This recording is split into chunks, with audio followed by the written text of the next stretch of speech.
Ahí estamos. Bueno, pues muy buenas noches. Bienvenidos a un conversatorio más aquí del Frente Amplio de Mexicanos en el Exterior. Esta noche tocaremos el tema de el poder popular. Pues, para eso hemos invitado al compañero Mario Rojas para que nos hable un poquito de lo que es el tema. Y pues sin más preámbulo, vamos a primero a darle las gracias a Mario por estar aquí con nosotros. Pero sí me gustaría primero que te presentaras, Mario. Perdón, gracias, mira. Adelante. Saludo a todo el auditorio, te saludo a ti inicialmente. Y comentaba que el tema de poder popular fundamentalmente yo lo abrazo en la década del 80 porque en ese tiempo un poco el trabajo que desarrollo es fundamentalmente en el movimiento obrero. Me tocó vivir la llamada insurgencia sindical en la parte de Naucalpan. Estuve trabajando en Harper Wyman, que fue uno de los lugares en donde se concentró gran parte de la actividad obrera de resistencia de aquellos años, y entonces fuimos conociendo estos aspectos que tienen que ver con la resistencia obrera que se transformó en bastiones de poder popular, pero en esos años no lo ubicábamos muy bien de esa magnitud. Entonces, mis inicios, diríamos, en este proceso, pues es la insurgencia sindical, la clase obrera. Ya después tuve oportunidad de estudiar alguna licenciatura, alguna carrera, estuvimos trabajando, bueno, pues tuve oportunidad de ser parte de ese proceso de la Escuela de Derecho, pero también después me dio oportunidad de estudiar algunas otras licenciaturas, contaduría, finanzas. Y ahorita pues estoy trabajando, diríamos, ese tipo de aspectos, pero la venita que me ha traído más en función de este proceso, pues es mi militancia a través de la Unidad Patriótica, que es, diríamos, la organización en la cual milito y que de alguna manera me ha permitido un poco teorizar, practicar este concepto del poder popular. Si nos dices qué es el poder popular. Bien, bueno, en realidad el tema del poder popular pues ya tiene varios años. Nosotros lo empezamos a conocer a partir del proceso chileno. Ese proceso chileno que se desarrolló previo al 70, ¿no? Que es el triunfo del doctor Allende, pues que estamos próximos a la conmemoración de la caída en combate del compañero Salvador. Pero empezamos a abrazar esta teoría del poder popular. ¿Por qué? ¿Por qué poder y por qué popular? Primero, yo diría que comienzo con el segundo término, que es lo popular. La evolución, digamos, de la izquierda establece que la clase obrera, fundamentalmente, dado su papel productor y su importancia que tiene en este sistema social, es una parte importantísima en el proceso de desarrollo de cambio social. Sin embargo, en la sociedad hay múltiples clases sociales y todas ellas, o una gran parte de ella, pues está en contradicción, diríamos, con las clases poderosas. Y en este sentido, por ejemplo, abrazamos lo popular y no exclusivamente lo clase obrera o lo proletario, porque lo popular tiene que ver con un conjunto de fuerzas, con un conjunto de relaciones, con un conjunto de clases sociales, ¿no? Que no son exclusivamente de la clase obrera o de los trabajadores industriales o de los trabajadores mineros o de los trabajadores, diríamos, productores, sino tiene que ver también con los campesinos, con los artesanos, ¿no? Con las llamadas clases medias o con aquellos sectores que de alguna manera han sido empobrecidos por este desarrollo social. Entonces, por eso lo popular tiene que ver con un conjunto, diríamos, de organizaciones, de clases sociales, de grupos sociales. Y el otro tema tiene que ver con el problema del poder, ¿no? ¿Cómo concebimos la situación del poder? Y el poder lo entendemos esencialmente como una relación social. Y esta relación social puede entenderse en muchas ocasiones solamente cuando lo vemos desde su contexto. Entonces, este problema del poder tiene que ver con la hegemonía, tiene que ver con el consenso, pero también tiene que ver con el ejercicio de la violencia. Y en términos generales, por ejemplo, ubicamos claramente que las clases, los sectores que son dominantes y que tienen la dirección del Estado, no del gobierno, porque se podría confundir. En este momento, por ejemplo, tenemos un gobierno progresista, pero en términos generales todavía el Estado, ese conjunto de instituciones, ese complejo de instituciones que forman prácticamente todo ese imaginario de construcción social, tiene que ver con el ejercicio de la violencia, el ejército, las policías, las leyes, los poderes, ¿no? Fundamentalmente el poder judicial. Y en ese sentido, por ejemplo, entonces podemos entender esta conjunción de la palabra poder popular, que tiene que ver con que el pueblo, los sectores, diríamos, de clases oprimidas puedan ejercer esa posibilidad de liberarse de ese poder hegemónico, de ese poder que lo oprime, logrando la organización y la consecución de un poder que le permita asumir, otro juego, diríamos, otro conjunto de reglas en la sociedad, que le permita pelear, que tenga la capacidad de pelear para lograr sus demandas, sus demandas más sentidas. Ese es más o menos, diríamos, la génesis de poder popular. Más o menos. Mira, ajá, y por ejemplo, aquí para los que nos vayan a escuchar, eh, ¿cuál ha sido así la composición o cuál ha sido el papel, por ejemplo, del poder popular para la llegada, por ejemplo, de López Obrador, que es lo que se espera de aquí para adelante? En estos 6 años o 5 años que lleva López Obrador, ¿se ha construido el poder popular, se ha fortalecido o cómo lo ves tú? Bueno, yo creo que esta tendencia, por ejemplo, de poder popular y en términos de cuál sería su objetivo central, porque quiero hacer un antecedente previo al poder responder esa pregunta. Mm. El poder popular nosotros lo concebimos como una estrategia, y estrategia fundamentalmente es un término militar. Y el objetivo militar de la estrategia o su objetivo central es ganar la guerra. Entonces, cuando nosotros hacemos la comparación, diríamos, con la política y lo trasladamos a la política también tiene un objetivo, o esta parte del quehacer político tiene un objetivo muy claro, que es asumir el poder. Es decir, que podamos tomar el poder.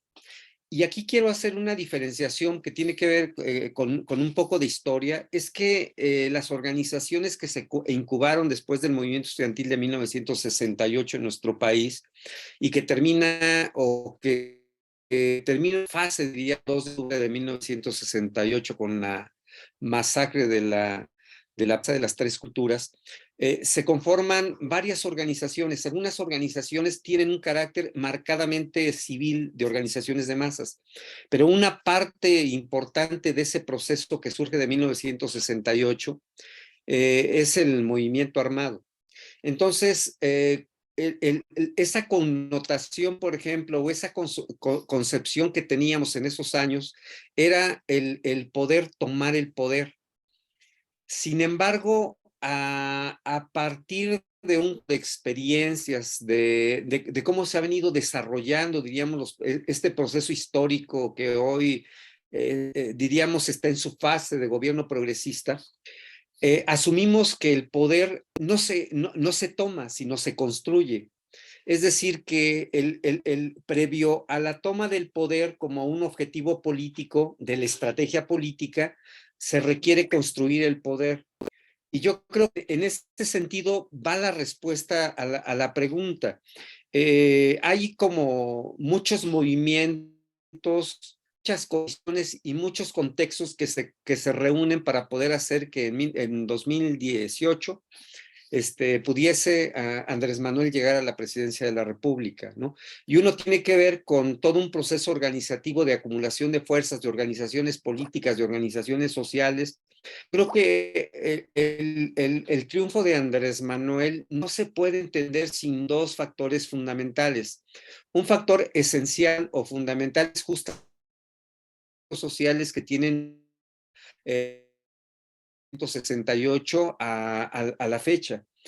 No lo podíamos entender, por ejemplo, sin la Comuna de Oaxaca de 2006, si no mal recuerdo, que es el proceso donde se desarrolla toda esta lucha de los compañeros en Oaxaca con la APO, y que es importantísimo porque es un momento, diríamos, culminante de construcción y de realización del poder popular. No solo es el problema de la toma, diríamos, de las radiodifusoras, de la toma de las calles, sino tiene que ver fundamentalmente con los procesos de organización y toma de conciencia. Entonces, por eso yo pienso que este es un elemento central, toda esta parte de la izquierda histórica, de la izquierda que se está planteando una sociedad diferente, una sociedad distinta a la sociedad capitalista.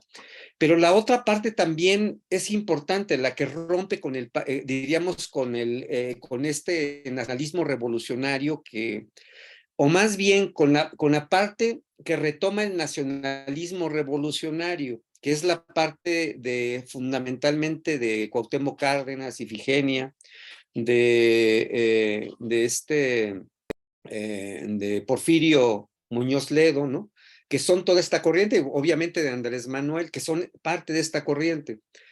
¿Por qué hay esa ruptura, diríamos, en el seno del PRI?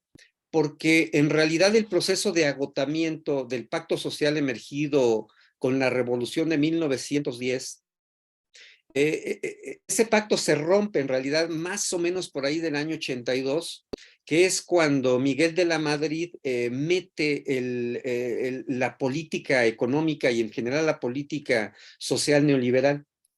Y entonces ese proceso, por ejemplo, de ruptura al interior del PRI, ¿verdad?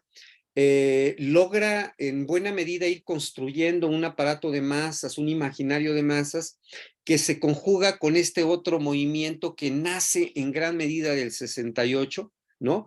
Y que va construyéndose a lo largo de toda la década de los 70, de los 80, de los 90. Y entonces ese contexto, diríamos, político organizativo, ayuda al proceso de 2018. Pero esto tampoco lo puedes entender solo con esta parte del movimiento organizado, tanto de la ruptura del PRI como diríamos, de este conjunto de grupos y organizaciones que venía del 68, sino tiene que ver fundamentalmente con un hartazgo que logra cristalizarse en una insurgencia electoral de la mayoría de la población. Pues 30 millones no es poquito, ¿no? 30 y tantos millones de votantes que lograron hacer esta posibilidad de que Andrés Manuel encabezara este proyecto que ahora se llama la Cuarta Nación, ¿verdad? Tiene que ver con los procesos de construcción de poder popular o construcción de procesos de poder, que el poder fundamentalmente se disputa en el territorio. Y el territorio, pues tiene que ver con un conjunto diríamos, no solo es el espacio de los votantes, es el espacio comunitario, ¿no? Es el espacio productivo. Hay un proceso de crisis en las clases dominantes. Las clases dominantes finalmente no se pueden poner de acuerdo. Y en ese proceso dominantes o en ese proceso de distanciamiento, pues le permite a ese movimiento que va encabezando Andrés Manuel y esa insurgencia electoral que se va desarrollando le permite asumir el control del gobierno, ¿no? Entonces yo creo que tiene mucho que ver este proceso de construcción de poder popular. Obviamente, y yo con esto termino esta fase, el proceso de construcción de poder no es una victoria que sea constante, es decir, tenemos momentos en donde el poder popular es bastante consolidado, pero hay momentos en donde no lo es. Y yo, por ejemplo, voy a poner el caso de 1974. En 1974 hay una parte muy importante que desarrolla en esos momentos lo que fue la Liga Comunista 23 de septiembre. En Culiacán hay una insurrección, diríamoslo así, que se le llama el asalto al cielo y es dirigida por la Liga Comunista 23 de septiembre. Diríamos que hay un proceso, ese proceso comienza con una huelga de jornaleros y finalmente hay una pequeña insurrección, ¿no? Que es derrotada militarmente en el año 74, este proceso que se le llama el asalto al cielo. Entonces, hay un proceso después de toda esta huelga general, porque se movilizan, yo creo que los testimonios que nosotros tenemos se movilizan entre 25,000 y 35,000 compañeros jornaleros, obreros, ¿no?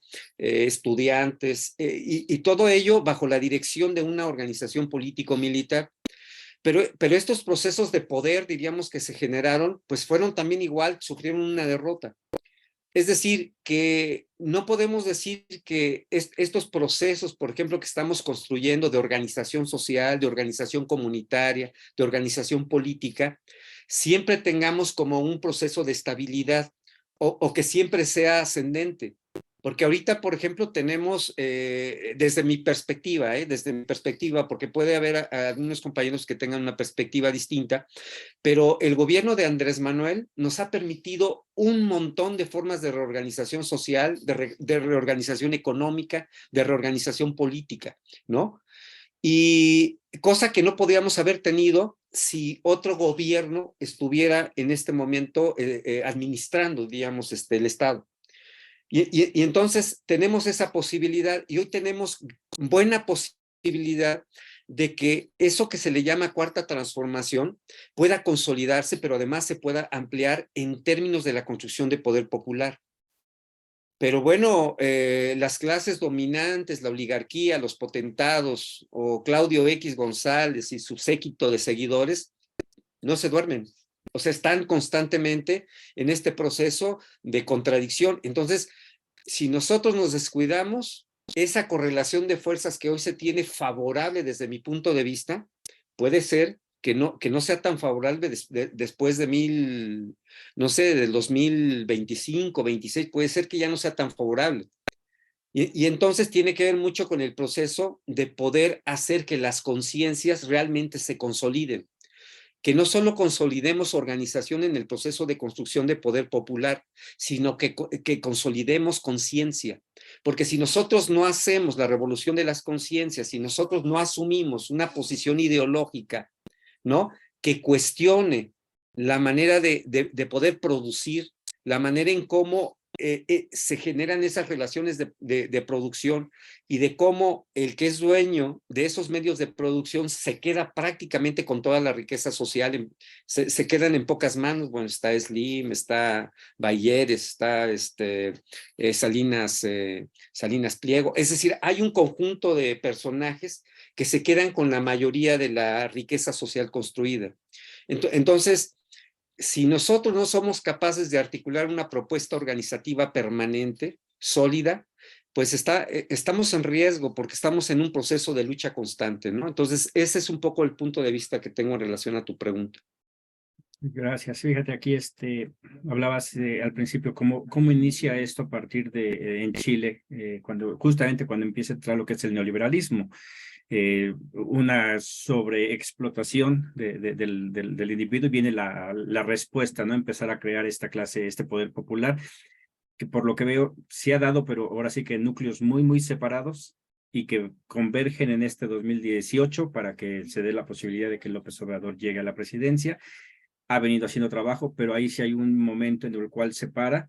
Para lo que nos están viendo, muchos de los que aquí estamos en el Frente Amplio apoyamos a Morena, pero vemos uno de esos problemas que en el 2018 se detiene Morena, se detiene la movilización por problemas internos del partido, y después viene la pandemia y eso va atrasando e impide que continúe esa movilización y que no se siga construyendo y que haciendo crecer ese poder popular del cual se presume tanto. No puede haber, desde mi punto de vista, un poder obedencial, que es del que presume tanto el gobierno de López Obrador, cuando no hay un contacto directo con el pueblo, en el cual se crea por eso Morena, que supuestamente era el movimiento que estaba informando, impulsando el poder, la validez que tiene López Obrador. Y aquí, desde mi punto de vista, hubo una ruptura en el cual sí hay organizaciones, pero están dispersas. Creo que es una de las cosas que está haciendo Unidad Patriótica al intentar todo el país juntar, ahora sí que los diferentes liderazgos. Pero aquí la pregunta sería, ¿el poder popular sería nada más algo que la izquierda es la única que puede hacer, o crees que partidos de derecha podrían hacer también fomentar el poder popular por la ideología que tiene cada quien? Bueno, sin duda, me gustaría antes que ello, y es una Ujú, crítica fraterna a los compañeros de Morena, porque yo también tengo una participación al interior de Morena. Y es muy, muy fraterno. Les comentaba a los compañeros que el único movimiento inmóvil de nuestro país es Morena, ¿no? Porque es muy contradictorio, es un movimiento inmóvil, ¿no? Porque tiene un montón de contradicciones internas. Habría que entender que Morena se va construyendo fundamentalmente como con un programa esencialmente electoral y sobre todo pues para llevar a Andrés Manuel al gobierno. Las contradicciones al interior de Morena no están exentas en términos de que hay contradicciones de carácter social y hay intereses de grupos y hay intereses, diríamos, distintos. La izquierda tiene sus intereses, por supuesto, ¿no? Y yo un poco lo planteaba hace ratito, decía, bueno, ¿cuál es por qué el poder popular para nosotros es una estrategia? Bueno, porque tiene que ver con cómo dispones un conjunto de fuerzas, cómo organizas, cómo peleas la comunidad, cómo haces la pelea de esta situación de las conciencias, cómo construyes una nueva economía, cómo formas una ética política distinta, es decir, el problema de la estrategia es un complejo, diríamos, de realización. Yo creo que la pregunta es muy, muy, muy certera. La derecha, los conservadores, ¿esta clase puede generar poder popular? Bueno, sin lugar a dudas tiene poder, ¿no? Entonces, evidentemente no es un poder popular, pero tiene que ver con un poder oligárquico, con un poder de administración, con un poder de decisión y con un poder de uso de la fuerza pública. Diríamos en este proceso que en este momento no tiene tanta capacidad de decisión esas clases dirigentes, porque de alguna manera el hecho de que Andrés Manuel asuma la responsabilidad de las Fuerzas Armadas y de la policía le dan otra connotación, pero se dice muy fácil, ¿eh? Lo decimos muy fácil, pero las contradicciones que está enfrentando Andrés Manuel con las Fuerzas Armadas, con las fuerzas oligárquicas, con las fuerzas policiales, con la corrupción policial, no es nada sencillo, no es nadita sencillo, ¿eh? En ocasiones los reproches que vienen de la izquierda de por qué Andrés Manuel es tan tibio, en este caso, por ejemplo, de la desaparición de los 43, ¿no? En donde tenemos claramente, sabemos perfectamente que el ejército tomó parte en ese proceso de desaparición de los compañeros, ¿no? Y que hay altos mandos involucrados en ellos y que algunos pues no fueron detenidos. Bueno, pues porque no está tan sencillo, ¿no? Porque a pesar de que tienes una correlación de fuerzas favorable al interior del gobierno, hay un montón de grupos de poder, ¿no? Y hay grupos de poder oficiales, como es el caso de la Suprema Corte de Justicia o el Poder Judicial, pero hay poderes fácticos que no los observamos, que no los vemos, ¿no? Y entonces no es tan aditita sencillo poder hacer este proceso de disputa. Entonces, estas clases dominantes tienen mucho poder todavía, ¿no? Bueno, más bien tienen todo el poder, ¿no? Porque no solo tienen el problema de los medios de comunicación, diría familias, 20 familias se disputan el espectro radiofónico y el espectro, diríamos, digital de las transmisiones, ¿no? Y esto tiene que ver también con ese gran poder económico que se amasa, ¿no?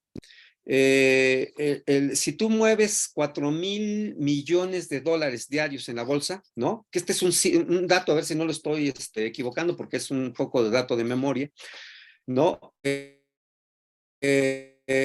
Imaginémonos todo ese poder que genera esa fuente de especulación o de dinero, ¿no? O de dólares, de dinero, ¿no? Pues ese es un problema de poder real, ¿no? Es un poder real y tú puedes tener el gobierno, pero todavía no tienes el conjunto del Estado, no tienes el día a día, no tienes el sentido común, no tienes ese espacio que te hace pensar todavía como una clase oprimida, ¿no? Porque a mí me gusta mucho este tema que diríamos que el mejor producto del capitalismo neoliberal, diríamos, es que un pobre defienda al problema de los poderosos, no que un pobre sea panista, que un pobre sea priista. Pues esto es una contradicción, pero tiene que ver con aparatos ideológicos y con un gran poder que tiene el Estado, ¿no? Y el Estado sigue siendo oligárquico, ¿no? Andrés Manuel diríamos, arrebató una partecita del Estado que tiene que ver con el gobierno, pero todo este complejo enorme de instituciones que conforman el Estado, que no solamente son las secretarías de Estado, que tiene que ver con un conjunto de pensamientos, con la educación, y lo vemos ahorita con el problema de los libros de texto, que sin ser extremadamente transformadores, ese solo pequeño espacio de ponerle más énfasis a la comunidad se convierte en toda una contradicción de clase, ¿no? En todo un proyecto de movilización de la derecha en contra de este proceso. Y mientras, por ejemplo, Morena o las organizaciones sociales, muchas de ellas, están ajenas a este proceso. No salimos al problema de la defensa, diríamos, de la disputa por la educación, ¿no?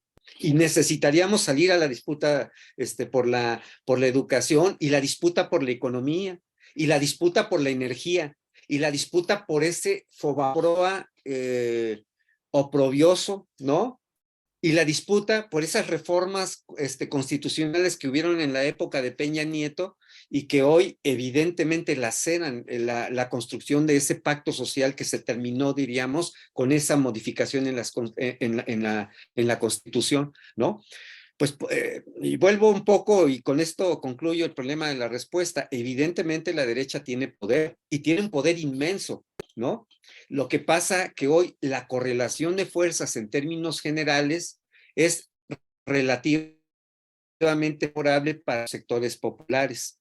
Y yo digo que hay que apoyar, hay que poder aprovechar todo ese proceso para que justamente hacer que esa lucha contra la impunidad, contra la corrupción, ¿no? Contra la traición, de lo que habla el compañero Andrés Manuel, ¿verdad? Que esa lucha se siga manteniendo, pero que sí construyamos el proceso de construcción de poder popular. Dicho de otra manera, como lo decía Andrés Manuel, la corrupción se barre como las escaleras, ¿no? Es decir, de arriba para abajo. Pero el poder popular se construye a la inversa, se va construyendo desde abajo con los territorios, con las comunidades, ¿no? Con los sectores obreros, con los sectores campesinos, con los trabajadores y las trabajadoras de las oficinas, con los y las estudiantes. Se va trabajando con los, diríamos, con las clases subalternas, de tal manera que nos permite entonces sí ir construyendo, ir creando ese poder y levantar ese poder, ¿no? Ese poder popular. Hasta ahí. Gracias. Sí, y esto lo digo porque vienen elecciones, no quiero adentrarme de tantas elecciones, pero sí la figura que va a impulsar el PRIAN es Xóchitl Gálvez, en el cual quieren hacer pasar como alguien del pueblo. Bien dices, ¿no? La derecha tiene poder, pero no es popular. Ese poder no va a beneficiar jamás, va a buscar el interés de las clases pobres, a diferencia del poder popular, que lo que busca es exactamente ese cambio de estatus. En la ideología de Morena habla de eso, ¿no? López Obrador estaba haciendo su trabajo arriba, pero se necesitaba la construcción del poder popular para que fuera como un sándwich y poco a poco ir transformando este país hasta llegar a una verdadera revolución, ¿no? Que igual ahí es mucho de la formación política para hacerle ver a la gente que pues el modelo socialista no es la creación de que ya todos sean pobres, sino una repartición justa de riqueza, y sino como al día de hoy en donde son unos cuantos los que están generando, ahora sí están ganando agarrando todas las ganancias, y que ha puesto a pelear a una clase media en la cual también se ha perdido, creo yo, en el discurso, creyendo que cuando se habla de fifís, cuando se habla de esas clases privilegiadas, clase media cree que están sobre de ellos, cuando en realidad se está yendo sobre personajes como Carlos Slim y Ricardo Salinas Pliega, ¿no? Que son de los más conocidos, que ellos se siguen enriqueciendo al amparo de, ahora sí que de la explotación de todas las personas, y ponen a pelear a alguien que no tendría por qué estar peleando, porque no es sobre contra ellos el problema. Aquí no sé, creo yo que el poder popular viene siendo la base de la transformación, y sin él difícilmente algo va a cambiar, ¿no? Como bien lo decías, López Obrador ya hizo bastante, pero Y esa es la crítica, ¿no? Yo como parte de Morena tengo que ver eso. Bien lo decías, es un movimiento que no se mueve, ¿no? Que se ha gastado bastante en las asambleas que ha estado haciendo, los recorridos con las corcholatas, pero que no ha movilizado esa gente y porque realmente es muy probable que no la tenga, ¿no? La única persona que tiene poder de movilización, creo yo, al día de hoy es Andrés Manuel López Obrador y que Claro. viene ese gran problema. ¿Qué viene después? Porque no se construyó ese poder popular. Aquí hacen una pregunta, dicen que si existe alguna organización dentro del poder popular y quiénes la conforman. Aquí diría, son muchas organizaciones las que van creando ese poder popular, pero creo que, por ejemplo, tú ahí perteneces a UP, no sé si quieras hablar un poquito de UP y algunas otras que conozcas que están haciendo. Sí, yo les comentaba inicialmente que diríamos, poder popular, no es exclusiva, diríamos, de los sectores o de algunos sectores o organizaciones en nuestro país. Ya es una corriente, diríamos, de manera al menos continental que yo conozca en América Latina y que tiene teóricos muy importantes, desde Atilio Borón, por ejemplo, que es un teórico argentino muy importante, pero pasa varias corrientes o procesos de construcción.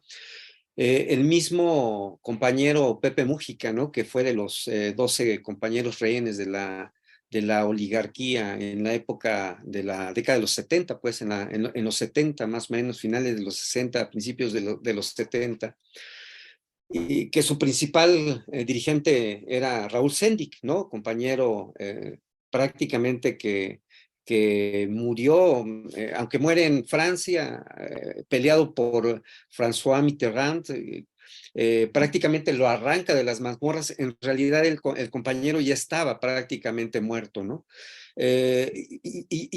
Diríamos, toda esta corriente de construcción de poder popular, en México se expresa, hay una corriente, diríamos, grande, no es pequeña, ¿no? Y no solo está establecida por algunas organizaciones o grupo de compañeros. Por ejemplo, el MAS IPP, que es una estructura que se vino conformando y que está un poco en crisis, diríamos, pero es una estructura en donde pudo concitar a un conjunto de organizaciones, ¿no? Dentro de ellas, pues en la que yo milito, la Unidad Patriótica, estamos en este proceso justamente de poder establecer más este poder popular, más que como teoría, desde la práctica misma, ¿no?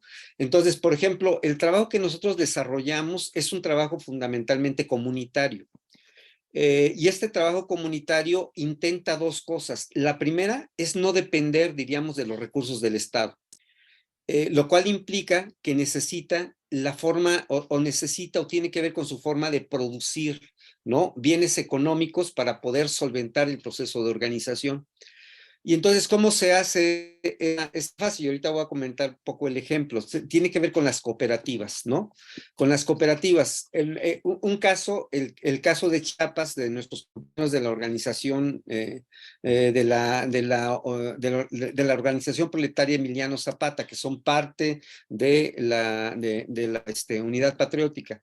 Bueno, ellos tienen una cooperativa, o tienen varias cooperativas, pero la que tiene más renombre es la que está en Comitán, que es la del Chiflón, ¿no? Entonces, ahí en el Chiflón, lo que los compañeros terminaron haciendo es una cascada que se le llama el velo de novia. Y pues ya tiene un tiempecito, yo creo que ya tendrá unos entre 15 y 20 años. Los compañeros organizaron el proceso e hicieron que las comunidades que estaban alrededor formaran la cooperativa. Y entonces tenemos dos procesos. El primer proceso es que se empieza a tener diríamos, una actividad productiva, una actividad de servicios remunerativa hacia la comunidad. Pero la segunda es que ese proceso sirve para el proceso de construcción de organización estatal. No solo se queda en un municipio o en una comunidad, sino se va al proceso de construcción estatal. Y el proceso de construcción estatal se va al proceso de construcción nacional, ¿no? Este tipo de ejemplos que tenemos, que son exitosos de las cooperativas, diríamos, de trabajo organizadas por los propios compañeros de las zonas indígenas y que se transforman en organización, la tenemos en Oaxaca también, por ejemplo, ¿no? En Oaxaca Acá sucede algo muy similar.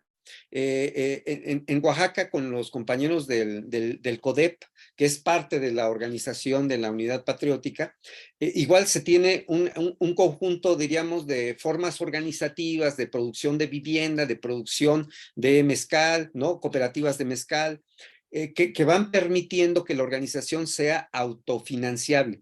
Y entonces el poder popular adquiere un sentido de autonomía y de independencia, porque varias de las organizaciones previo a 2018 se sostenían a partir de lo que podían negociar con los gobiernos en ese tiempo de Peña, ¿no?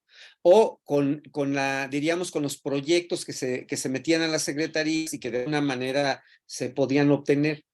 Entonces, sustituimos todo ese tipo de situaciones por el proceso de autogestión. Y eso que tenemos en Oaxaca, en Chiapas, se reproduce en Querétaro, se reproduce en Durango, se reproduce en Jalisco, se reproduce en Michoacán, que diríamos que son las zonas consolidadas, las consolidadas de unidad patriótica. Porque nosotros de alguna manera tenemos presencia en 22 estados de la República. En algunos espacios es un trabajo muy pequeñito, que son solamente colectivos de trabajo, y en otros son verdaderas organizaciones de masas. El Estado de México, por ejemplo, la Ciudad de México. Entonces, este proceso de construcción de poder tiene que ver fundamentalmente con ese otro proceso, ¿no? Que tiene que ver con la organización. Y el punto central de sostener el poder popular tiene que ver con que sea autofinanciable o con que sea autónomo, con que sea independiente, que sea autogestivo, ¿no? Porque si no, deja de ser poder popular. En la medida en que tú adquieres un financiamiento, por ejemplo, del Estado, entonces cuando te cortan el problema del financiamiento, tu estructura se muere. Y eso es justamente lo que el poder popular no puede hacer, porque el poder popular es un poder contrahegemónico, ¿no? Y al decir contrahegemónico quiere decir que está construyendo sus propias herramientas, su propia organización política, social, que le va a permitir también establecer esta, diríamos, o luchar por las demandas sociales, pero también luchar por la transformación radical de la sociedad, ¿no? Entonces, este es un poco el fenómeno. Organizaciones sí son bastantes, ¿eh? Son muchas las que están abrazando este sentido en este momento, pero también, y yo sí lo quiero decir, esta parte es que de todos modos las organizaciones que abrazamos este proceso somos todavía muy marginales, ¿eh?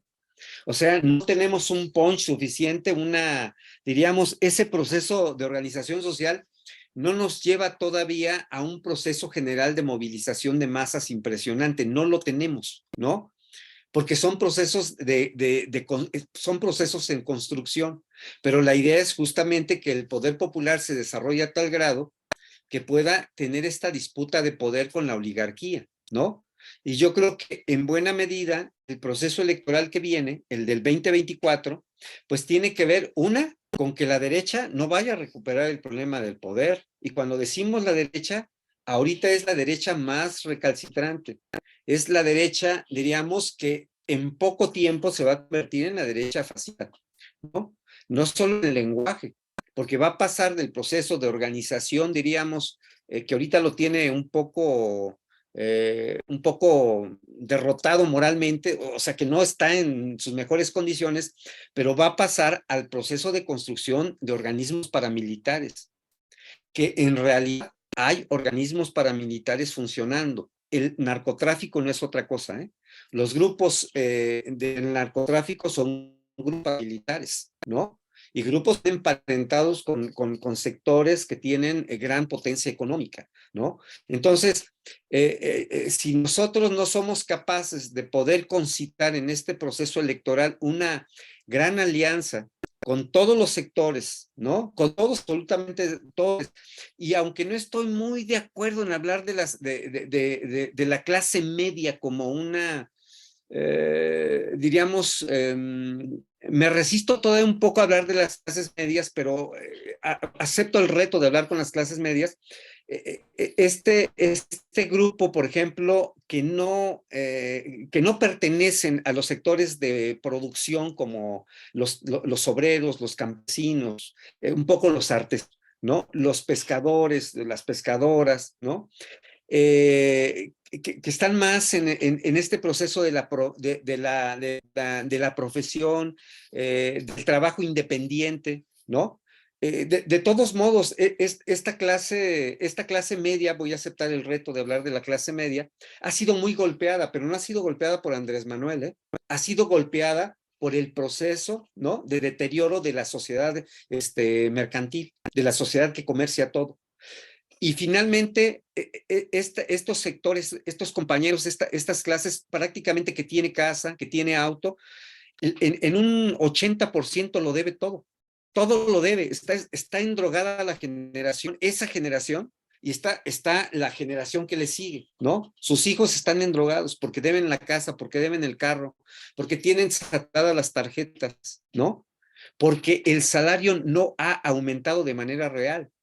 Es decir, Andrés Manuel pudo aumentar un cierto porcentaje al salario, diríamos, más bajo, pero en términos generales, comparándolo con el proceso de la inflación, no hay crecimiento real de los salarios, ¿no?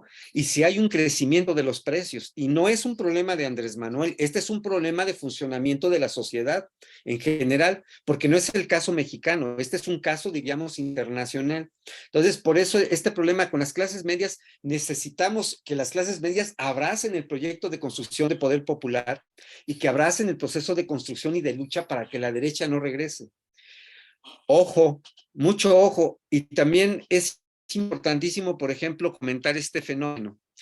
En Venezuela, el proceso de construcción, por ejemplo, de vivienda, es impresionante, ¿no? Es poco conocido, obviamente, por todo el bloqueo que hay, pero en ese poco tiempo, diríamos, de gobierno, ¿no? De Chávez, en su momento, antes de fallecer, produjo un montón de vivienda, muchísima vivienda. Pero muchos de esos compañeros, de esa gente que se vio beneficiada justamente por esa reforma estatal y por esa política social, sencillamente muchos de esos compañeros votaron o están votando en contra, o son la reacción, diríamos, en contra de Maduro. Y lo explicaba un personaje que le preguntaban, oye, ¿tú te viste beneficiado por las políticas del presidente Chávez? ¿Por qué ahora estás con la oposición? Ah, bueno, contesta el individuo. Dice, ah, bueno, antes yo no tenía, por eso estaba con Chávez, porque yo no tenía, ¿no? Una vivienda y no tenía un carro. Pero ahora lo tengo y lo tengo que defender. Y quien va a defender es la oposición. ¿Cómo concibes ese proceso? Si no ganas la revolución, si no haces la revolución de las conciencias, las cuestiones materiales no te van a dar ese problema de conciencia. Y es lo que le pasó a Lula en Brasil después de su del término de su primera administración, ¿no? Prácticamente gran parte de esa masa que fue beneficiada de las favelas, ¿verdad? Vota en contra y vota por un tipo de la ultraderecha, un ultrarreaccionario. Otra vez volvemos al tema. Si no logras ganar las conciencias, tú puedes hacer toda la modificación material posible. Pero el problema central es que la construcción del sujeto social para la transformación es fundamental en este proceso. Si nosotros no le ponemos atención a ese proceso de construcción social, de ese proceso de construcción mental, a ese proceso de adquirir nueva conciencia, de tomar nuevas formas de comportarse y de relacionarse con la sociedad, lo voy a decir, nuevas masculinidades, contra el sistema patriarcal, contra el sistema capitalista, no solo neoliberal, ¿verdad? Muy poco vamos a lograr. Requerimos esa conciencia que nos permita a nosotros seguir el proceso, ¿no?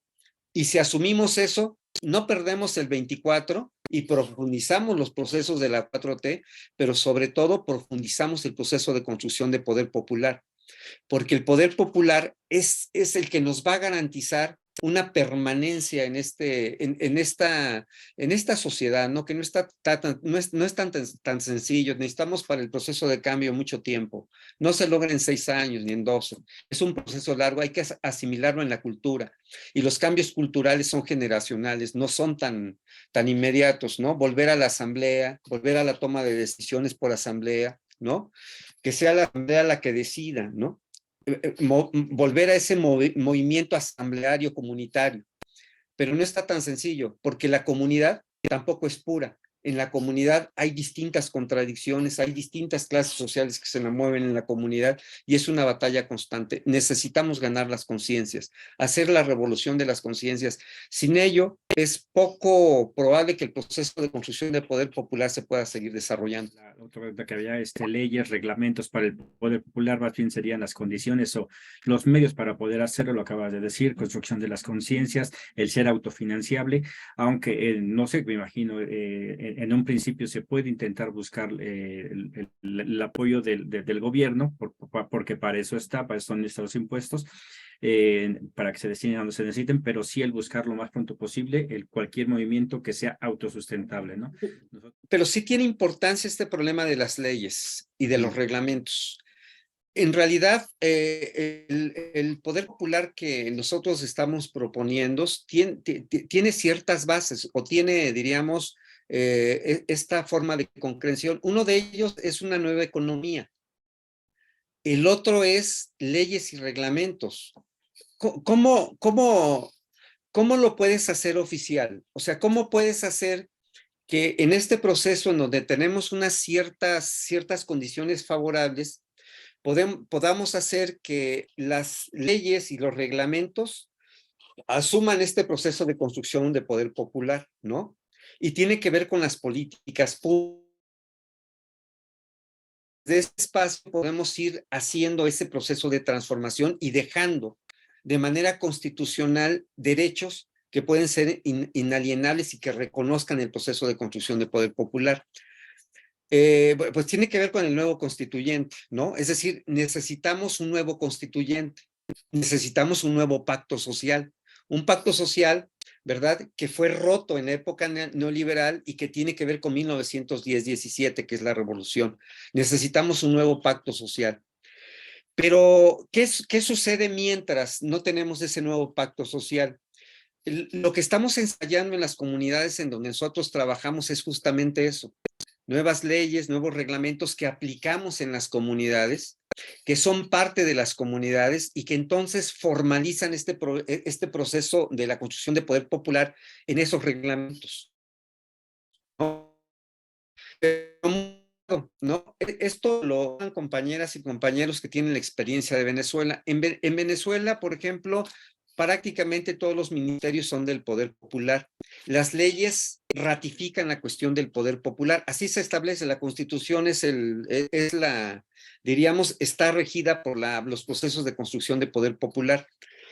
Pero llegó un momento que se vulgarizó este problema del poder popular en Venezuela tanto, que Chávez tuvo que decir, momento, no podemos estar utilizando poder popular para todo, porque se vulgariza el problema del poder popular, porque además se lleva a entender de manera incorrecta el problema del poder popular. Y yo creo que, aunque no voy a comparar la Cuarta Transformación con el poder popular en ese sentido, es algo muy parecido a lo que está sucediendo con la 4T. Todo mundo habla de la Cuarta Transformación, de la 4T. Hay comités de la Cuarta Transformación, hay grupos de la Cuarta Transformación, hay organizaciones de la Cuarta Transformación, ¿no? Hay personajes impronunciables, que no los voy a pronunciar ahorita, que hablan de la Cuarta Transformación, ¿no? Y entonces, sin compararlo con el problema del poder popular, aunque tiene un cierto sentido, entonces llegamos al proceso de la vulgarización de la Cuarta Transformación. Pierde sentido el problema de la Cuarta Transformación si no lo dotamos de contenido, si no lo dotamos o dotamos esta propuesta y este proyecto de este sentido de construcción y consolidación de una propuesta de cambio, ¿no? Pero de una propuesta de cambio que realmente llegue a un reducción de la pobreza, ¿no? Y quizá no la podamos eliminar, pero cuando menos en este periodo, la reducción de la pobreza, pero también la reducción del gran capital. Es decir, que ese capital que concentra la gran riqueza de nuestro país, ¿no? Todo el conjunto de de la riqueza, podemos contar con 15 personajes nada más que tienen la riqueza producida por los y las trabajadoras, ¿no? Entonces, por eso es importante este problema de las leyes. Sí requerimos que en estas leyes pueda contenerse este germen, puede establecer estos procesos de corrupción del poder popular, y tiene que ver con una nueva discusión de la cuarta transformación, o de quien encabece el proceso ahorita de asumir la presidencia, ¿no? Sería una gran tarea la constitución y el nuevo constituyente, o al revés, un nuevo constituyente que nos dé pie a una nueva constitución, y que echemos abajo todas las reformas, ¿no? que establecieron los gobiernos neoliberales, y que podamos desarrollar un tipo de legislación que efectivamente le dé garantía a la sociedad toda, y en particular a los más pobres, de tener esos programas sociales de manera permanente, ¿no? Y que no pelean con el poder empujar una nueva economía. Eso no se pelea, ¿eh? Porque luego varios actores sociales dicen, no, pues es que son unos flojos, el Estado les está dando a estas personas para que sigan sin producir lo que le corresponde de pagar para el desarrollo, ¿no? Y lo que no que evadan los impuestos, sino que paguen sus impuestos, y van a ver que sí alcanza, y alcanza muy bien, ¿no? Pero esta es un poco la propuesta en términos de las leyes y los reglamentos, una nueva constitución, nuevo constituyente. Sí, sería algo de lo que tendría que empezarse a trabajar, y para que pueda salir adelante, creo que una nueva constitución sería desde el primer año de gobierno de la futura, todo indica que es la futura presidenta, sería luego meterlo, ¿no? Pues para que dé igual lo del carro completo, el voto masivo, ayudaría también bastante, creo yo. Yo te lo que hablabas eso de la clase media, ¿no?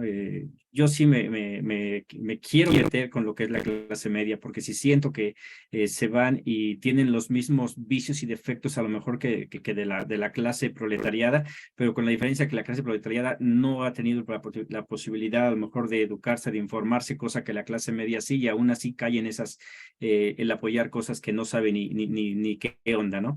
Y ahí tiene los el INE no se toca, no sabía ni qué se estaba discutiendo, pero estaban afuera reclamando de repente que vienen los acarreados en las movilizaciones de Morena.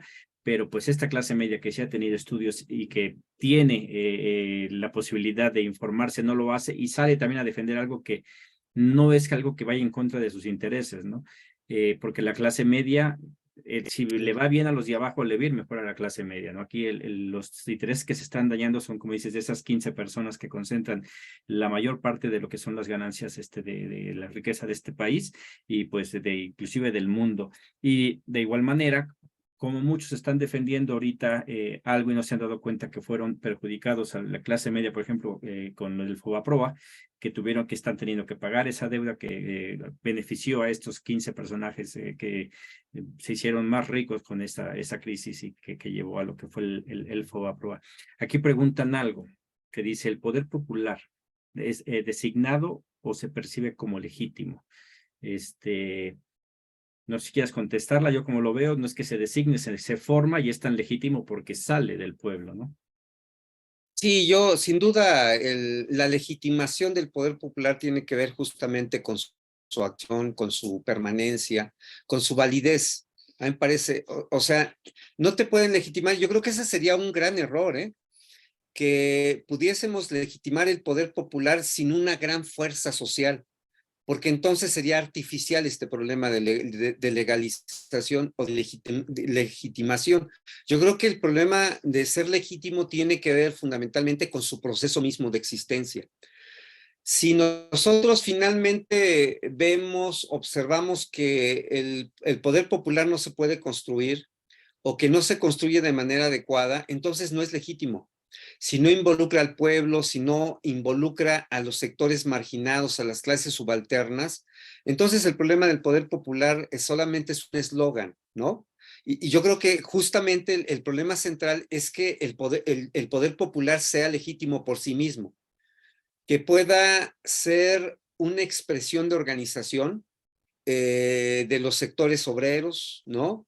O de las clases obreras, de las clases campesinas, de estas llamadas clases medias, ¿no? Y volvemos al problema de las clases medias, porque en realidad nosotros hablamos de una crisis permanente, ¿no?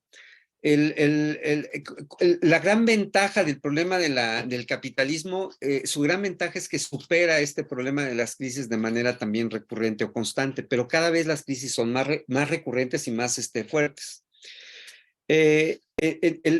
Diríamos, el cambio de paradigma, ¿no? De ese modo de regulación keynesiano del estado de bienestar, nosotros le llamábamos capitalismo monopolista de Estado, pero vamos a decir de ese estado de bienestar, diríamos en el año 73, tiene que ver también con un problema de crisis profunda. El 68, finales del 68, principios del 68 viene una caída de la tasa de ganancia mundial. Eso se va reflejando en varios momentos y en varias esferas, pero en el año 73 hay dos acontecimientos de importancia. El primero es que hay una crisis petrolera sin parangón, ¿no? Una crisis importantísima, es la crisis de los energéticos, ¿no? Pero el otro factor es la guerra del Yom Kippur, que tiene que ver con el enfrentamiento del mundo árabe con Israel, realmente con Siria, con Egipto, con Jordania. Y esa guerra desafortunadamente la gana Israel, ¿no? Pero esos elementos hacen que la crisis tenga este sentido de cambio de paradigma, porque en el año 73 no solo hay este problema de crisis, tiene que ver también con una crisis del modelo diríamos, de lo que se le llamó, que es la organización científica del trabajo, de la producción en la fábrica, ¿no? Y el otro elemento que tocábamos hace rato, viene la introducción a sangre y fuego del neoliberalismo, que es este nuevo, diríamos, este modelo de acumulación de régimen, ¿no? Y que entra a sangre y fuego en Chile, ¿no? Y que se ensaya ahí, pero que tiene diríamos, su incubación en Estados Unidos e Inglaterra. En realidad, varios de los tipos que forman parte del gabinete de Pinochet, ¿no? No solo son militares, sino eran aquellos que se fueron a formar en Chicago, ¿no? En las universidades, que volvieron para introducir toda esta situación de la privatización de todo lo que se había logrado anteriormente como una empresa social, como una empresa de mandado, ¿no? Hay crisis, hay procesos de crisis muy marcadas, recurrentes. Yo creo que la última gran crisis, la del 2008 con los subprime, ¿no? Con la caída de las hipotecas en todo el mundo, porque no fue en Estados Unidos, aunque ahí surge el problema. Entonces, estamos viviendo una crisis muy importante y tiene que ver con el problema de las clases medias. Las clases medias no reflexionan. Si las clases medias no entienden que el problema no es una crisis, diríamos, transitoria, sino es una crisis de civilización, ¿no? Que envuelve no solo el problema de una crisis económica, envuelve una crisis política, envuelve una crisis cultural, envuelve una crisis medioambiental, envuelve una crisis alimentaria, ¿no? Es decir, hay un conjunto de crisis que hoy se pronuncian de mejor manera. Si las clases medias no entienden que ese causante de esas crisis tiene que ver con una manera de producir, con una forma de administrar esa producción alocada, sin planeación, ¿no? Porque no es cierto que las clases poderosas, que las clases propietarias de los medios de producción de las fábricas y del campo, ¿verdad? Planifiquen. Eso no es cierto, ¿eh? No planifican. Hay una desaforada producción, hay una situación de consumismo, y si no entendemos que justamente ese proceso, ¿no? Después de la revolución, de las distintas revoluciones industriales que han habido, y que nos llevan a esta crisis, ¿no? De civilización, si no entienden que es producto de un sistema de producción, Entonces lo que va a seguir pasando es que seguimos convalidando el proceso de producción, pero además estamos convalidando el proceso de destrucción planetaria, ¿no? Si las clases medias entienden todo esto, bueno, estoy generalizando, porque no son todas las clases medias, no son todos los profesionistas, que hay muchísimos compañeros que están con nosotros, muchísimos compañeros y compañeras que están con nosotros, como individuos, como grupos sociales, como organizaciones sociales, que son prácticamente de profesionistas, de maestros, ¿no? Que no se reconocen también como clase obrera, pero nosotros decimos, es que el poder popular es justamente la conjunción de las clases subalternas, ¿no? Y en ese sentido, no voy a generalizar pues toda clase media, pero la parte fundamental es que si esa parte que todavía se opone a este proceso de progresismo, diríamos, de nuevos gobiernos o gobiernos diferentes a los anteriores, ¿verdad? Pues lo que está haciendo es convalidando la crisis civilizatoria, está convalidando el problema de la destrucción del mundo, que no es nuestra responsabilidad, porque luego nos dicen, es que tu huella ecológica, no. La huella ecológica es de la industria y la industria es justamente de los que son dueños de esos medios de producción y es de ese imperio, ¿no? De ese imperio estadounidense que hoy va en retroceso por fortuna, pero que en buena medida, pues, no firmó los acuerdos de Kioto, ¿no? O no firmó los acuerdos de reducción de contaminantes y que se ha salido no ha firmado los acuerdos de proliferación de armas nucleares, ¿no? Y está en una carrera armamentista constante. Es decir, no nos echen la culpa de la destrucción del planeta. En todo caso, nuestra responsabilidad que hemos actuado de tal manera que podamos frenar ese deterioro a partir de un sistema nuevo de producción, ¿no? De eso nos podrán culpar, pero no de generar todo ello, ¿no? Quienes lo han generado son esas clases poderosas y esos imperios. Bueno, aquí está un reto para los compañeros de las clases medias, ¿no? Entrémosle al debate y van a ver que finalmente este sistema de producción nos va a llevar a la ruina. Si no hacemos este cambio de sistema de producción, ¿no? Que tiene que ver con cultura, que tiene que ver con economía, con política, ¿no? Que tiene que ver con relaciones sociales, con poder. Si no nos metemos al debate y si no proponemos una salida a este conjunto de crisis, pues simple y sencillamente no va a haber país ni para ellos ni para nosotros, y no va a haber mundo, ¿no? Que es lo peor. Diría Keynes, que yo no soy keynesiano, obviamente, lo voy a decir, mi matriz es marxista, yo soy marxista, ¿no? Pero decía Keynes, en el largo plazo todos vamos a estar muertos. Así es que en el largo plazo no va a haber planeta, ¿no? Y no es responsabilidad de nosotros, o la única responsabilidad que tendremos es no luchar para que eso no suceda. Porque, y aquí es una de las cosas que estamos intentando en el frente, pues es el impulsar lo que es el poder popular en Estados Unidos con los migrantes, en donde son millones de mexicanos que están allá, todos tienen igual. Hay muchos clubes de migrantes, hay muchas organizaciones que están allá, pero que no se ven, ¿no? O sea, igual que lo que está pasando aquí en territorio nacional, su trabajo lo hacen en sus comunidades y ahí queda, pero no están sirviendo para ser ese motor de cambio. ¿Cómo ves tú el papel de la izquierda de aquí hacia adelante? Ahorita de lo que decías de la legitimidad, a lo mejor no es en el mismo contexto, pero se acaba de hacer el cambio de bastón de mando, ¿no?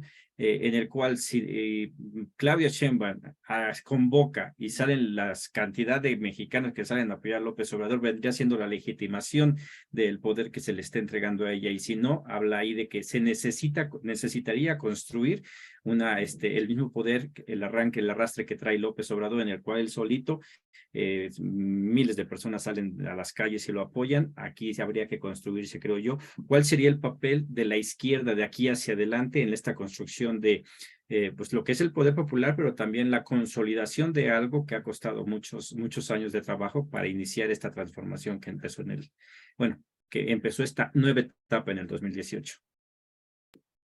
Bueno, quizás lo primero que habrá que decir es que no hay una sola izquierda, que son muchas izquierdas.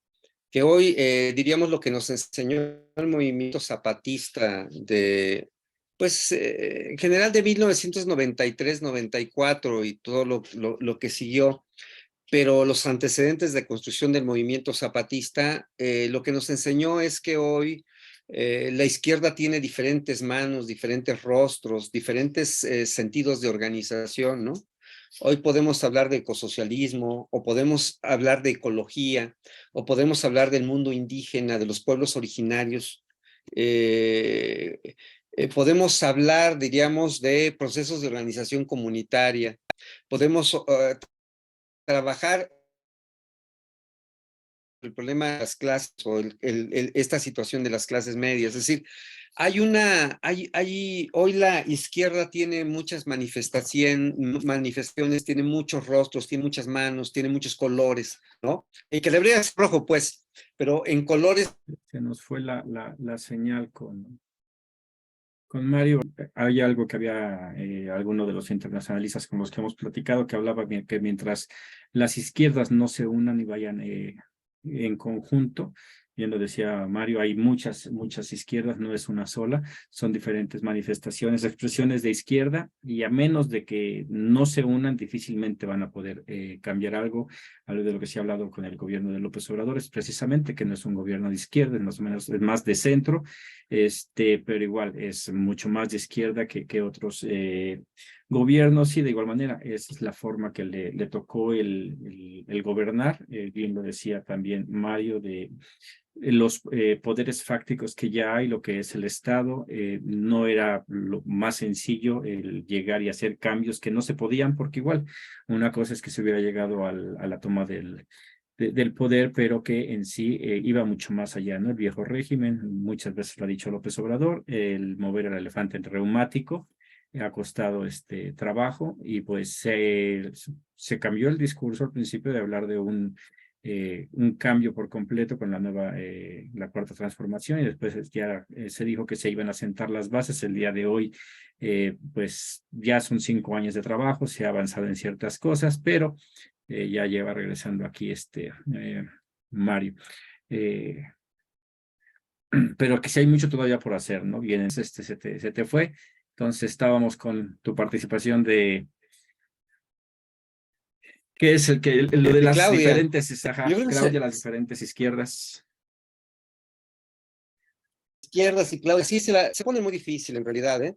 Pero yo creo que hoy el movimiento tiene más conciencia y tiene que ser. No sé, será lo que hace rato comentabas, el problema del voto masivo. Yo creo que va a ser medio complicado, pero necesitamos trabajar justamente el voto masivo a favor de Claudia. Digo, entendiendo que todavía falta el proceso, aunque el proceso electoral comenzó el día de ayer ya, oficialmente ya está el proceso electoral abierto. Obviamente todavía falta un conjunto de cosas, ¿no? Para poder hacerlo, ya que se abra ese proceso electoral, pero inició el día de ayer. Diríamos que necesitamos trabajar en torno a esa candidatura, yo creo, ¿no? Porque no va a haber, no me queda duda que pues ya va a ser Claudia, ¿no? Que eso fue lo que hicieron con la compañera Delfina, ¿no? Fue la coordinadora de los comités y después se convierte prácticamente en la candidata a gobernadora. Yo creo que eso va a pasar con pero también es cierto que se van a perezas. Eso pues, que la llevó a ella a la candidatura, pues no estuvo exento de fuerte. A Claudia, pues la apoyaron muchos gobernadores, presidentes municipales. El gasto no fue poquito, ¿no? Nosotros que hemos podido recorrer el estado, ¿no? Y el país en buena medida, sí se metió recursos, ¿no? Y que en realidad, pues, yo creo que no debió de haberse permitido, ¿no? Pero lo mismo es para todos los demás que participaron. Tal vez el que se salva un poquito es Noroña, pero no tanto, ¿eh? No tanto, porque ahí le conocemos ciertas cosas. ¿Qué quiero decir con esto? Lo que quiero decir es que de alguna manera esos procesos, el caso ahorita de Marcelo, que está medio replegándose, que lo va a platicar con la raza. Yo creo que no se sale de Morena, porque sería su muerte política. Si él se va a otro partido, se va a morir políticamente. Yo creo que no le compañeros que siguieron el proceso junto con él, ni a él tampoco le va a ser benéfico. Yo creo que lo que va a hacer es negociar mejores posiciones, porque además hay que decirlo, 25 puntos como promedios que tuvo Marcelo no son poquitos, ¿eh? Ya se reflejan en términos de los millones de votantes, se reflejan bastante bien, ¿no? Incluso el caso de Noroña, que Noroña es una izquierda un poquito más radical, diríamos, ¿no? Noroña también esos 10 puntos, 10, 11 puntos que logró, en términos de millones de votantes son hartitos, ¿eh? En esos términos como se miden los puntos, diríamos, en las encuestas, es realmente tiene un capital político que lo fuera a conseguir, ¿no? Y lo consiguió Noroña. Entonces, me queda perfectamente claro, el gran perdedor en ese proceso no fue Marcelo, sino fue Monreal, ¿no? Porque Monreal estaba esperando, diríamos, un mayor porcentaje, porque necesitaba negociar la ciudad, ¿no?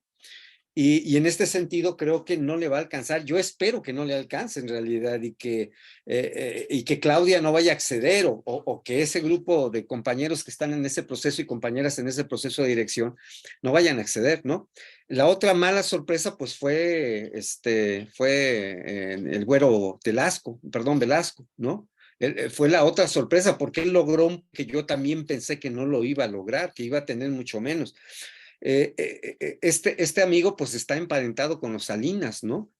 Entonces, es un gran problema por tener a ese tipo de aliados, pero bueno, finalmente,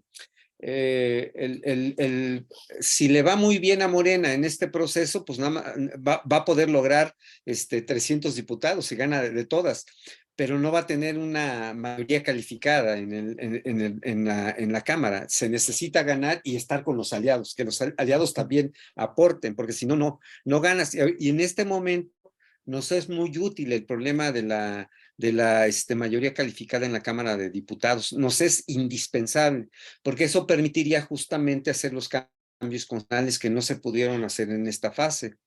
Pero sobre todo, si son arrojados esos amigos, ¿no? El problema de la convocatoria de la nueva constituyente sería fenomenal, obvio, tiene que ver con un problema de correlación de fuerzas, no está tan sencillo. Pero bueno, este es un poco la respuesta en términos de muchas izquierdas, ¿no? Muchos pensamientos. En Morena hay también posiciones que no son de izquierda, que son francamente de derecha, ¿no? Y que también es de implicaciones finalmente en este proceso. Y se la pusieron difícil a Claudia, muy difícil a Claudia, que tiene que ver con cómo ahora logras que la gente te vuelva a ver con ese proyecto que deja Andrés Manuel, ¿no? Y no va a ser tan sencillo porque Andrés Manuel pudo lograr esto, es el único, lo dijiste hace rato, es el único de poder, el único que puede movilizar una gran cantidad de compañeros y de compañeras. Es el único, todos los demás y todas las demás no tienen esa fortaleza aún. Probablemente el alcance de la Sheinbaum es muy probable, ¿no? Que la pueda alcanzar, pero no está sencillo, no está sencillo. Para cualquiera de los compañeros que hubiera quedado, ¿no? Es difícil, va a ser muy difícil, ¿no? Vamos a hacer que haya una profundización de la cuarta transformación y que el programa de profundizar en términos de las garantías sociales, de las reformas sociales, de lo que se le tiene que dar a la población que está en nuestro país, pero la que no está en nuestro país, la que está allá en Estados Unidos, pero la que está en Canadá, pero en Europa, ¿no? Pues vendiendo su fuerza de trabajo, ¿no? La que está chambeando allá. Entonces sí requerimos que esa, diríamos, cuarta transformación sí logre esa profundidad y que se pueda hacer más radical, ¿no? Complicado, ¿no? Que es muy complicado. que no, yo digo, hay producción ociosa o hay viviendas ociosas, pues bueno, que tengan la oportunidad los y las trabajadoras de poner a funcionar, pues que dé oportunidad a la gente que no tiene esa propiedad, pues de ir a esa vivienda ociosa, ¿no? Y que tenga más una propuesta de carácter social que una propuesta, diríamos, en términos del problema de la ganancia. De Claudia, por ejemplo, entiendo perfectamente que se haya tenido que reunir con los hombres de negocios, con la Coparmex y con todo ese club, diríamos, de empresarios. Yo lo entiendo perfectamente, porque se tiene que establecer ese tipo de relación. Lo que sí no voy a entender es que haya un proceso de subordinación. Y yo creo que con Andrés Manuel jamás hubo un proceso de subordinación, aunque sí hubo conatos de bronca, ¿no? Con Salinas, que en este momento se tiene, con otros actores, con el mismo Romo, ¿no? Con el mismo Romo hubo ahí ciertas posiciones de diferencia, pero la idea central es que con Claudia, digo, de sumisión, ¿no? Relación, pues sí, hay que tener ese tipo de relación con los empresarios, se tiene que tener, ¿no? Se tiene que llegar a acuerdos con ellos, ¿no? No tiene que haber un problema de desabasto artificial, ¿no? Porque el otro problema es que hay mucho, que puede haber ese desabasto artificial, pero la idea central es que no haya sumisión por parte del gobierno de Sheinbaum, ¿no? Bueno, pensando que la vamos a ganar. Sí, así es, y es algo de lo que creo yo, es mi punto de vista. López Obrador sabe lo que está haciendo, sabía por dónde iban las preferencias electorales y pues mi punto de vista es que sabía que Claudia iba a ser la presidenta y al mismo tiempo puso a personas que le pueden ayudar para construir un poquito de esto que él tiene de más, ¿no? Que es ese poder popular, que la gente lo apoya, que puede tomar decisiones y que se puede enfrentar al tú por tú, no solo a los empresarios aquí en México, ¿no? Sino inclusive nunca se había visto esa relación de respeto de Estados Unidos hacia México, mucho menos en el gobierno de Peña Nieto, donde se ridiculizó bastante y que López Obrador llega firme, poniendo su postura, haciendo cosas que no se habían hecho antes. Pero eso ya, digamos, va a ser tema de otro conversatorio de adelante, porque viene esto, el cómo hacer para esta unidad en este proceso interno que fue externo y que hay que ver qué tanto dañó, qué tanto va a afectar. Yo también no creo que Marcelo Ebrard se vaya. Creo que tiene todo el derecho de estar haciendo lo que está haciendo, porque como bien lo decías, representa una muy buena parte de personas que votaron por él, que creen que él era el que debería de quedar, y pues tiene que exigir exactamente eso, ¿no? Porque si se quedase nada más así, pues qué clase de líder sería. Te agradezco, Mario. Yo sé que me comentaste de tu señal, que andaba medio mal por allá, pero creo que salió muy bien el conversatorio. Será, espero que el primero de muchos que tengamos contigo, con los compañeros allá de UP, para seguir construyendo esto, ¿no? Tanto aquí dentro de territorio nacional como pues en el caso del Frente Amplio, ya con nuestros paisanos migrantes en Estados Unidos. Yo solo, pues me despido y le mucho por haberme invitado y a los compañeros que estuvieron presentes. Muy seguramente muchas todavía que platicar, mucho que debatir, mucho que corregir, ¿no? Mucho que proponer. Y entonces, en ese sentido, pues quedamos abiertos al diálogo, diríamos, y cuando me inviten, pues aquí estoy sin ningún problema. Pues muchas gracias por Muchas escucharme. gracias, Mario. Gracias a Muchas gracias, Carolina, compañero. a Buena Gonzalo. Hasta luego, exposición, compañero gracias. Gonzalo. Y a todos Hasta los que nos luego, siguen por gracias. redes sociales. Muy buenas noches y nos vemos el próximo lunes. Hasta luego. Bye. Hasta luego.